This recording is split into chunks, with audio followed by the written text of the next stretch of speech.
এ দুনিয়াবাসী, আল্লাহর গোলাম একটা মানুষ যদি ভালো মানুষ হইতে পারে, নবীর উম্মত হইতে পারে, তার কত দাম। জিব্রাইল আলাইহিস সালাম আল্লাহকে বলেন, হে মালিক, কে বেশি কত দামি?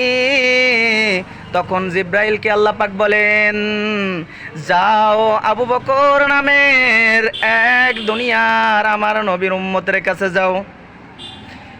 আবু বকরের কাছে জিব্রাইল যায় বলে, এ ভাই আবু বকর, দেখো জিব্রাইল কোথায়, আমি জানতে চাই।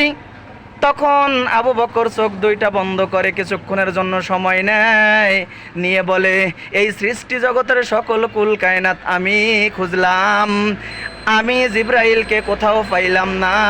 হয়তো বা তুমি জিব্রাইল, নতুবা আমি জিব্রাইল। বলি সুবহানাল্লাহ।